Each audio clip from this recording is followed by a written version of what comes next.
All right, so this is something that I've wanted to talk about for quite a while now, actually, and it is something that's pretty important. It's a debate that has been raging on in the United States, and it's something that I wanted to talk about because I think that a lot of people are. It's not really much of a debate, to be honest with you, because if you're really on social media, I mean, the obvious dominating point is going to be the one that I'm going to say right now, but it is about WNBA, quote unquote pay gap that there is. So this is spurred. I've already been seeing a lot of this going on because of the whole Brittany Griner, Demarcus Cousins thing, but I decided to make this because I saw a video of a girl named Katie Nolan, doing like a almost like a Jon Stewart type show, style, like Trevor Noah type thing, and she was talking about the WNBA pay, and basically the first point made was, or at least supposedly was, we want equal pay. Now, actually, before I get into any of that, I want to say that there's also talk about the weight there's a quote unquote wage gap among genders. This is actually completely false. There is no wage gap due to sexism. There is no wage gap due to sexism. There is an earnings gap, which is what people call the wage gap. That is true, but that's because women work less and they also are more likely to go into fields that pay less. So women are less likely to go into STEM fields than men. They're more likely to become teachers and different things like that. Part of that is biological. Part of that is because of the previous patriarchy that we had in the United States, where women couldn't vote and shit like that. And so part of that is because of that. But there is the study that women make 77 cents on it on every man's dollar, which is quite literally the most misleading thing on planet Earth, because people need to understand what that means. What the way that study works and the way that they come up with that number is, they take all of the money that is made by men, they take all of the money made by women, and they divide that by the hours, and then they come up with the number, and then they make a ratio number. So they're making 77 cents on the dollar that a man makes because they're working less. They are much more likely to go into jobs that pay less. They're much more likely to become teachers. They're much more likely not to go into STEM fields, which men are much more likely to go into. Also, women have children, so they're more likely just to, either not work at all or work a lot lighter, not work as much. And the it doesn't take into account any of those factors whatsoever. And there's supposedly the 93 cents on the dollar, which is like the everything adjusted, but that's not even fully adjusted either. So I want to make it clear for anybody who still believes the wage gap, it's not a thing. And here's the way that the thing that really like stuck in my head, because it's like, there's the narrative is that there's this wage gap and we need to fix it, and there's still sexism in the United States, which there is in a lot of ways, of course, but this is not it. This ain't it, chief. The way that it really stuck to me was, I thought about it, is like, okay, if there is 77 cents on the man's dollar, I just thought of all the working women that I know, my mom, my aunts, just people like that, and they're not making 77 cents on the man's dollar. They're making the exact same for the same requirements, and for the same position and stuff like that. So it is pretty ridiculous to make that claim, and that's when it clicked. That's when it clicked for me. I was like, oh, because I was sort of like on the fence about it before that, but then as soon as I thought about that, it clicked for me really heavily. I was like, oh yeah, this is some straight BS. Doesn't make any sense.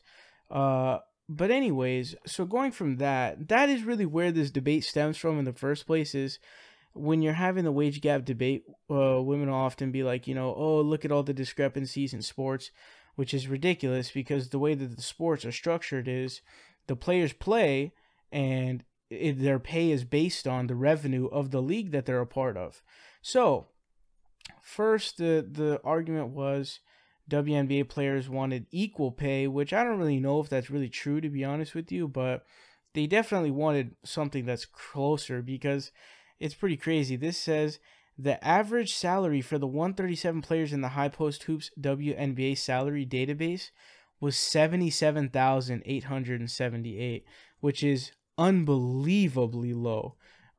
That's less than $100,000. Now, if you look at the NBA, it says the current average NBA salary of $6.2 million for the season is tops across all sports. 6.2, that's a very big difference in average pay. And that would mean that you have like top end players in the WNBA getting like $100,000, while top NBA players in the NBA are getting like $200 million contracts, which is insane. It's insane. But here's the thing. The WNBA does not have nearly as many viewers. It doesn't have nearly as many fans, and the revenue of the WNBA is abysmal. The conservative estimate of how much the WNBA makes is about it's about 60 million. That is fucking nothing. 60 million. That is a complete joke for a league that is horrendous money. That is horrendous. How much did the NBA make? $7.4 billion. $7.4 billion, dude. $7.4 billion. That's not even close. That is blowing it out of the water. So automatically the question becomes, okay, you want more pay or equal pay? Where the fuck does that money come from? Because, hey, there is no money to give your highest players $200 million over 5-year contracts. It's impossible to do that because there's no money like that. There is no $40 million a year there. That's your entire league revenue. So it's impossible. So anybody who says that is automatically, sort of eliminated from the argument, because there's no way to argue that whatsoever. But some people will say that the product of the WNBA is subpar, and that's the reason for its failings. That is up for debate. Here's what I think. I went and I watched the highlights of the championship games. It wasn't as bad as people say. Now, a lot of people want to see dunks, which I agree with Tracy McGrady. Tracy McGrady brought up the idea of lowering the hoops so that to like 9 feet, so that they could dunk. Because when you think about dunks in the NBA in terms of advertising, it's really, really important, because when you're talking about like running highlights on SportsCenter, like no one's about to watch like layup highlights, you know what I mean? But for me, dunks are not a big thing at all, personally. And people like Kyrie Irving are huge in the NBA, ginormous, and he barely dunks. I don't even know if I've ever seen him dunk, actually, now that I think of it. He does layups, mid-range jumpers, and it's amazing to watch. And obviously, especially now in the NBA with all the 3 draining that's going on, which is dope. I love, seeing jumpers go in. I love fancy layups. This shit is dope. I actually prefer those over dunks, hands down. So is the product subpar? It is, I think, for the commercialization that they're going for. Like, I don't think that they're going to be able to get to the NBA's revenue level by continuing to do fast break layups as like the biggest highlights of the game. You see what I'm saying? So that's how I feel about that, because that's a point that a lot of people also bring up.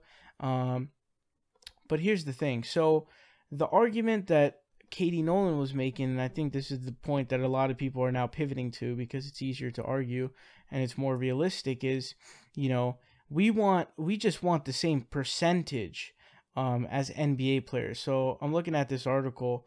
The WNBA players get about 20% of the league's revenue, when the NBA counterparts get 50%.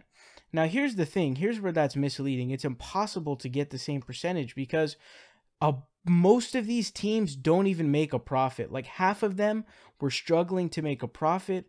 James Dolan, who's the owner of the Knicks, said that he was trying to get rid of it because it wasn't making any profit. So if you have to cover the costs first. The costs are really heavy because you're talking about renting out places and all the overhead costs that come with it. So you have to get over that hump to get the same percentage. percentage of dollars, because if you can't have the apparatus running of the teams making a profit and continuing to move on, well, how the fuck are the players going to get played? That's impossible, because without the teams, you don't have an apparatus to get paid in. So it's literally impossible to get paid the same amount, because currently the WNBA does not get enough money to be able to fully fund its apparatus to where it's solid, it's chilling, it's like a rock, and now it's set. That's not at all possible. It's impossible. It's just not the case right now. It's not possible. It's not happening. What the WNBA needs to do, I think, is they don't have to do anything, but the only reason the WNBA is even alive right now is because of the subsidies given to it by the NBA. The NBA will just funnel money into the WNBA because it's not making a profit and it needs help bad. So what should the WNBA do? They need to lower the hoop so that they can start dunking, so that SportsCenter will start running like these highlight reels of these dunks and shit, because that's what gets people excited. And I think that if you don't do that, I think that it's just going to end up continuing in the spiral that it's in right now. And the spiral is not looking good, man. It's not looking good for the WNBA.